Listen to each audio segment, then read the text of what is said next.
I think 3 days or 4 days before we won even a single medal, which is fantastic. And at the moment with us, I think we have Mr. Bharat Soni. Mr. Bharat Soni has had to wait for about 9 minutes, and I'm really and truly sorry for that. Bharat Soni साहब नमस्कार. अजीब जी नमस्कार, प्रदीप जी नमस्कार. नमस्कार. ओम श्री गणेशाय नमः. सातवां दिन है सर आज गणपति का. Sir, before we start the show, I want to wish Rajiv ji a many happy returns of the day. Wish you happy birthday, sir. Yes. May it bring Thank you very lots much, of happiness, lots of money. Thank you. And you may the continue to first lead us. first आप wishes show of चलाते Bajaj रहिए साहब इसी प्रकार से. on social media. Bharat Soni Saab, thank you very much for your birthday wishes. But today is my official birthday. My real birthday is 25th of April. But thank you very much for your wishes anyway. The world thinks 25th April सरकारी birthday आज ही है, तो सरकार से ही चलना पड़ेगा sir. उसके लिए आपका बहुत बहुत धन्यवाद. आज मेरा 105वां जन्मदिन है. My 105th birthday, sir. Thank you so much. Wonderful. तो भरत सोनी साहब, आपसे ही पूछना है, रमेश बिधूरी साहब ने जो बड़े अच्छे अच्छे शब्द कहे पार्लियामेंट में, अच्छे श्लोक कहे ना उन्होंने, बहुत अच्छे, मतलब उस पर आपकी क्या प्रक्रिया है सर? कुछ बोलना चाहेंगे आप, प्रतिक्रिया देना चाहेंगे अपनी उस पर? सर हमारी प्रक्रिया, सर हमारे पार्टी की ओर से प्रक्रिया ये है कि सर जो आरएसएस का हेडक्वार्टर है, आरएसएस की जो प्रीचिंग है वो कभी न कभी सामने आ ही जाती है. और जिस प्रकार से माइनॉरिटी कम्युनिटी के सांसद को जो शब्द कहे गए वो एक्चुअली उनको शोभा नहीं देता है. और सर वहां पर बैठे हुए उससे बड़ी बात, चलिए बिधूरी जी ने तो ये बातें कही और बार बार रिपीट भी की उन्होंने, जो शब्द मैं आज यहाँ पर बोल नहीं सकता हूं. नहीं बोलिए सर, अच्छे नहीं है, मत बोलिए. हाँ सर, लेकिन उनके पीछे जो हंस रहे लोग थे सर, उसमें से एक डॉक्टर है, बड़े रिनाउंड डॉक्टर है, हेल्थ मिनिस्टर रहे हमारे देश के, फॉर्मर मिनिस्टर. और yes. जी सर, और उनके साथ रविशंकर जी थे.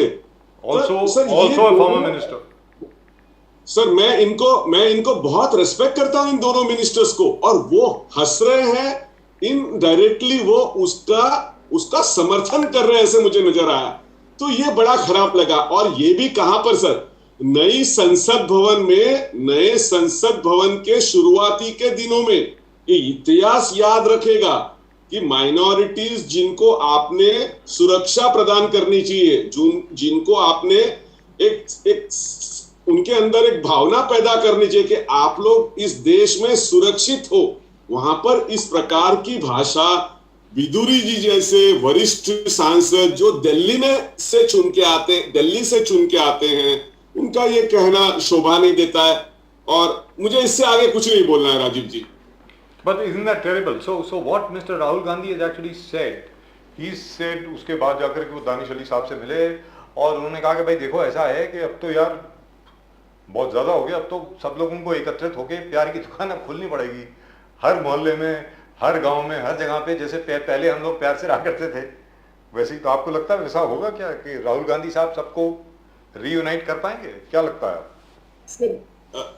राजीव जी, प्रदीप जी, देखिए, भारत जोड़ो यात्रा ये एक अभियान था. ये एक ना देश में चेंज लाने की एक यात्रा थी.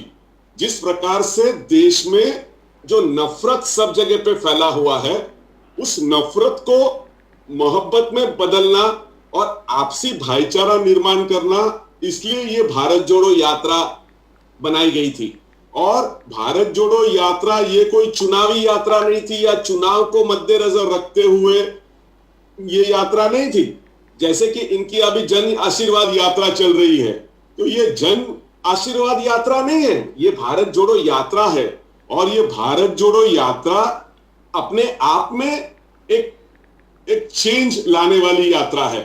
तो सर आएगा, आने वाले दिनों में आएगा, ऐसा मुझे लगता है. भरत सोनी साहब, सॉरी टू इंटरप्ट यू, आपने कहा कि आप दानिश अली वाले केस में और रमेश बिधूरी वाले केस में और कुछ कहना नहीं चाहते. मैं आपसे छोटी सी बात कहता हूं, जो उस वक्त डिप्टी स्पीकर साहब जो बैठे थे वो कांग्रेस के थे. उनकी स्टेटमेंट कल आई है, उन्होंने लिखा स्पीकर साहब को कि इसमें फॉरेन एक्शन हो.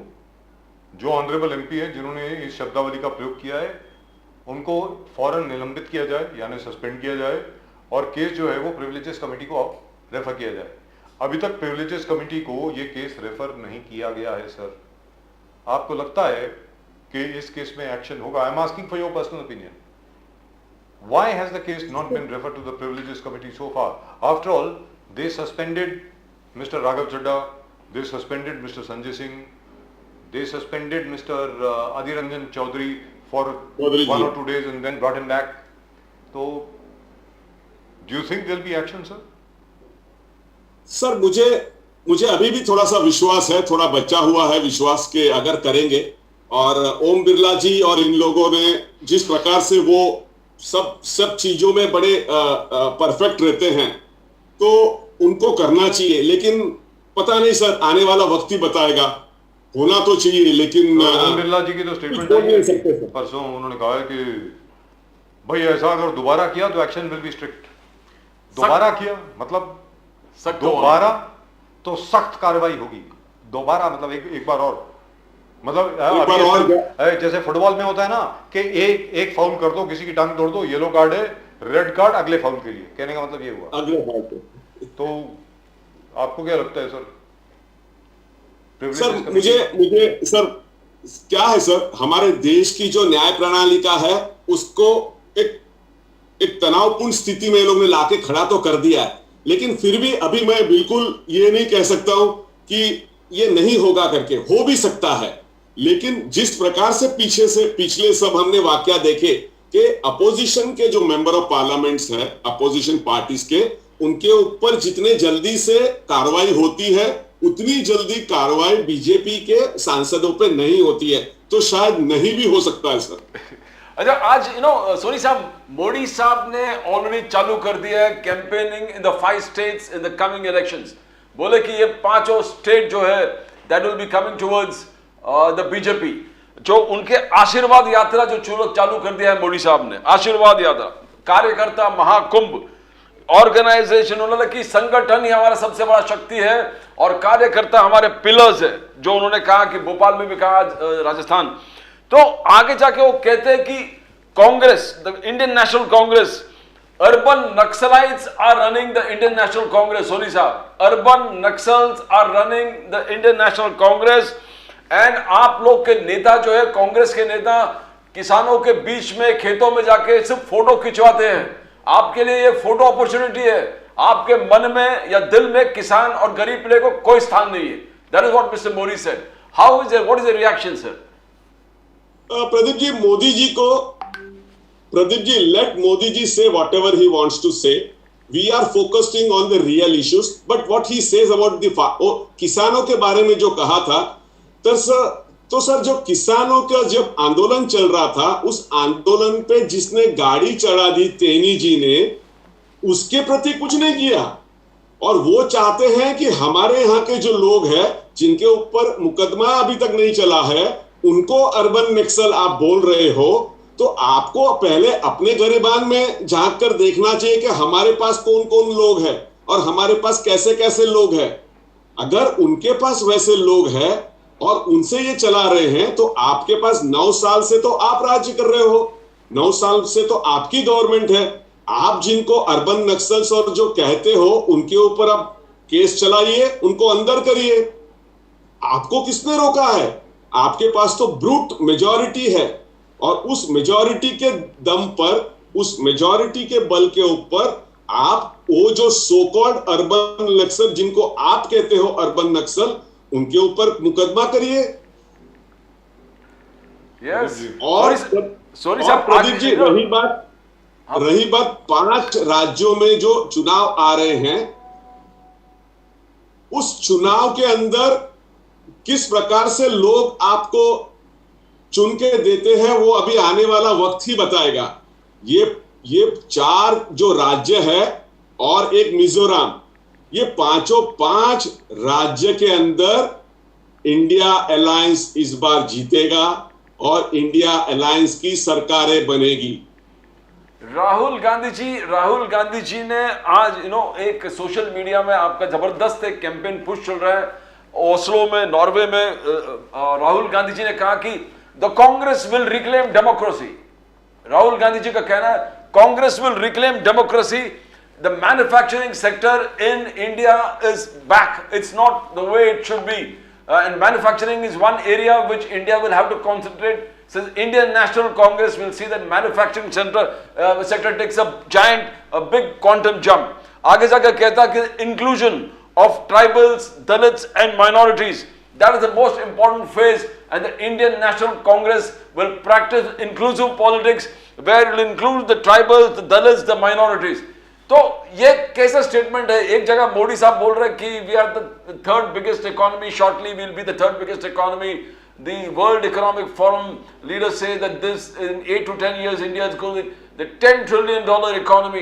तो सर सोनी साहब ये क्या है? Means ये बहुत बड़ा डिफरेंसेस है जो प्रोजेक्शन मोदी साहब कर रहे हैं और जो राहुल गांधी जी बोल रहे हैं. How are you going to justify that? Pradeep ji देखिए, राहुल जी जो प्रोजेक्शन कर रहे हैं वो मैन्युफैक्चरिंग सेक्टर और एमएसएमईज को ध्यान में रखते हुए कर रहे हैं. सर क्या है, आप जब तक सर देखिए 80 करोड़ जनता को आप 5 किलो राशन दे के आप उनको, वो कोई बहुत बड़ी उपलब्धि नहीं है. लेकिन अगर हम लोग सर कोविड के बाद हमारे मैन्युफैक्चरिंग सेक्टर को और हमारे एमएसएमईज को जो फटका लगा है, उसको जब तक आप उनके लिए स्पेशल पैकेज नहीं बनाओगे और एंटरप्रेन्योर्स को आप जब तक आप उनको फायदा नहीं कराओगे, तब तक ये हम लोग जो आज जो अनएम्प्लॉयमेंट का जो दर हमारा सबसे ऊपर है और जो इन्फ्लेशन का रेट है, उसको अगर हमको कम करना है तो हमको इस सेक्टर को बढ़ावा देना पड़ेगा. और सर इस सेक्टर को बढ़ावा देना मीन्स क्या है कि जो ये सब छोटे वर्कर्स है सर, एमएसएमईज में आप देखोगे तो 15-15 हजार के 5 वर्कर और उस 15,000 रुपए के अंदर एक फैमिली चलती है सर. तो आप जब तक उनको काम देने के माध्यम से उनको आप अगर जो नहीं दोगे तो ये इकोनॉमी खड़ा नहीं होगा. भरत सोनी साहब, काम कहां से मिलेगा आप बताइए ना. सारे सरकारी जितने महकमे हैं वो तो बंद हो रहे हैं, तो काम कहां से मिलेगा ये तो बताइए. काम किधर से मिलेगा? सर वही जॉब्स क्रिएट करने पड़ेंगे सर. ये एमएसएमईज को हम लोग को सहायता करके उनको हम लोग ने पैकेज बना के उनको हम लोग को आगे लाना पड़ेगा सर, तभी हम लोग जॉब्स क्रिएट कर पाएंगे. हम लोग जो मुफ्त का राशन देके, मुफ्त का ये देके हम लोग उनको परमानेंटली मुफ्त खाने के आदी बना देंगे सर. ये हमारे देश की इकोनॉमी के लिए अच्छा नहीं. आपको बताता हूं सर, भरत सोनी साहब, शायद आपको बुरा लगे, बताऊं सर, बोल दूं सर. मुंबई में जूहू में इस्कॉन मंदिर है, इस्कॉन का टेम्पल है, आपको मालूम है? जूहू में? हाँ, जूहू में इस्कॉन मंदिर है ना, इस्कॉन टेम्पल. सामने मुक्तेश्वर मंदिर है, उसके सामने इस्कॉन मंदिर है. आप गए होंगे शायद. जी सर. हाँ, वहीं पर एक छोटी सी दुकान है जो मंदिर की सामग्री बेचते थे. वो मंदिर की सामग्री बेचते थे. वो छोटी सी, वो क्या ना, मौली और हनुमान चालीसा और ये और वो और सिंदूर, इतर वगैरह वगैरह. सर आज मुझे मालूम पड़ा कि उनकी 3 दुकानें और बन गई हैं. 3 मंदिर की नहीं. उन्होंने प्रधानमंत्री जी का जो आह्वान था बहुत सीरियसली ले लिया. आगे जाकर के जूहू में आगे ही उन्होंने वो क्या होता है, वो जलेबी घाटिया और वो सब पकौड़े वगैरह वो तलना शुरू कर दिया. आज उनके पास 2 गाड़ियां हैं सर. एक इनोवा है पुरानी और एक क्रेटा है. तो मोदी जी तो मुझे ऐसे लग रहा है सफल हो रहे हैं लोग. और उन्होंने ये भी कहा कि उनको एमएसएमई से लोन भी मिल गया जो मिनिस्ट्री है. मैं I can take you to them. I just came to know that today sir. मैं मंदिर गया था सुबह सुबह, तो genuinely it's a major success story. So do you think Mr. Modi's inspiration is succeeding in getting people to start their own businesses? उन्होंने कहा था ना पकौड़े तलो, तो एक्चुअली पकौड़े तल रहे हैं और उन्होंने 2 गाड़ियां खरीद ली हैं सर. सर बिल्कुल सर, पकोड़े तलो, ये मोदी जी का जो एक सरकास्टिक स्टेटमेंट था कि आप पकोड़े तलिए, वो उनके लिए पकोड़े अच्छे लगते हैं जो सर, वो था एक एजुकेटेड जो पोस्ट ग्रेजुएट और ग्रेजुएशन करने के बाद भी जिनको जॉब्स नहीं मिलता है उनके लिए था. रही बात सर, ये ऐसे जो आपने जो दुकानें देखी है इस्कॉन टेम्पल के सामने, ऐसे बहुत सारे बिजनेस ये सक्सेस स्टोरीज है मुंबई में। सिर्फ वड़ा पाव बेच के उन लोगों ने बंगलो बना लिया है, क्योंकि सर वड़ा पाव के अंदर भी आपको बहुत कम लागत है जी, कॉस्ट इज वेरी लेस, और वो डेली कलेक्शन है, डेली कैश कलेक्शन है। So don't you think, sir, instead of creating jobs, we should create entrepreneurs? That's what Mr. Modi has always said, that we want you to give jobs. We want you to create a business which creates jobs instead of depending on government jobs. Don't you think, sir? I'm just asking. I mean, I'm playing devil's advocate here. I'm just asking you. So, Rajiv ji, when we are saying jobs means not the only government jobs. See, government jobs cannot be created now. So because there are, sir, but at the same time, there are 11 lakh government jobs where their vacancies are not being filled. If you see Maharashtra government itself, sir, there are so many vacancies, but they are not being filled. If you go to courts, if you go to collector office, there are people who are working at 15,000 rupees, whereas actually the housekeeping agency is getting 26,000 rupees. Now, sir, this is nothing but, you are exploiting the labor, you are exploiting the youngsters. but isn't that sir, because Bharat Soni साहब आपके सामने बात रख रहा हूँ, क्योंकि देखिए साहब ये बात बाद में आएगी, क्योंकि आपको इसका जवाब देना पड़ेगा, क्योंकि जिस तरीके से आप लोग अभी चल रहे हैं लग रहा है कि कांग्रेस जीतने वाली है। मैं इसलिए बोल रहा हूँ, very frankly speaking, I am telling you, because we are connected with the ground. हर एक कोई हमारे साथ रोज मिलता है, सब कुछ होता है। हाँ, हो सकता है ये कनाडा का जो इशू है इसकी वजह से शायद मोदी जी की छवि और बढ़ जाए, लोग बड़ी तारीफ कर रहे हैं आज की तारीख में कि देखो मोसाड की तरह हमारे लोगों ने भी अंदर घर में घुस के मारा वगैरह वगैरह। तो लेकिन अंडर नॉर्मल सर्कमस्टांसेस ये 5 स्टेट में कांग्रेस की परफॉर्मेंस बहुत अच्छी होगी।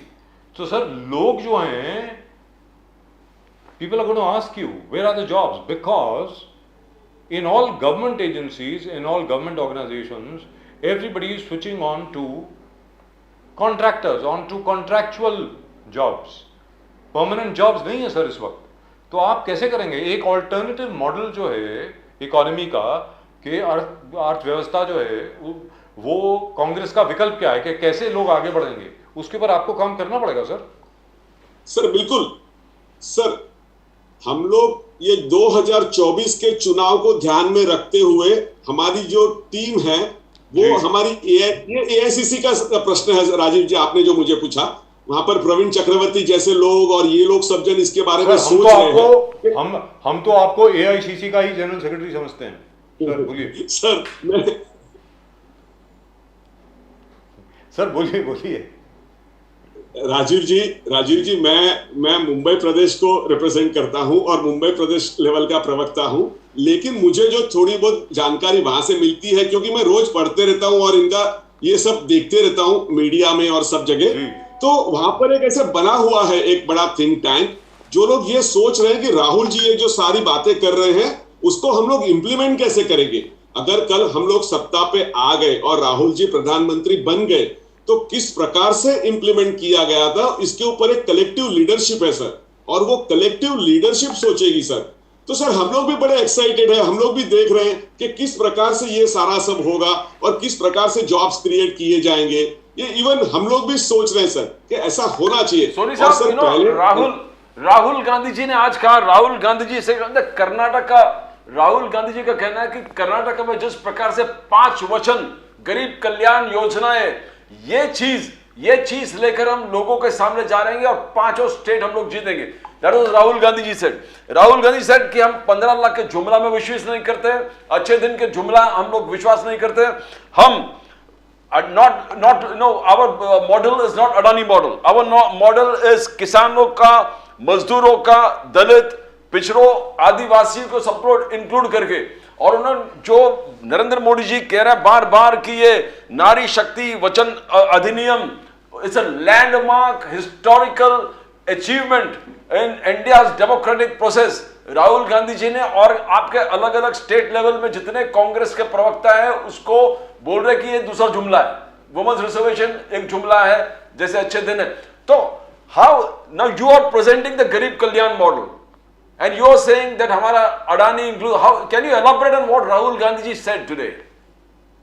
Rajiv ji, Pradeep ji, see today 21 women leaders from across the country has attended a press conference. They have taken a press conference in 21 cities. और वो यही कि वुमेन्स रिजर्वेशन किस प्रकार से जुमला है वो आज प्रेस के सामने दिया, कल के अखबारों में या आज रात के सभी चैनल्स में आना शुरू हो जाएगा। सर देखिए, आप ये 2029 तक इसको लागू कर सकने वाले नहीं हो। 2029 तक आपको जब तक डिलिमिटेशन प्रोसेस और सेंसस आप जब तक नहीं करोगे तब तक ये आप कर नहीं पाओगे। तो सर ये क्यों इनको लाना पड़ा? सर इन्होंने एक स्पेशल सेशन तो अनाउंस कर दिया लोकसभा का, लेकिन इनके पास कोई विषय नहीं था, क्योंकि ये तो इंडिया को भारत बनाने चले थे।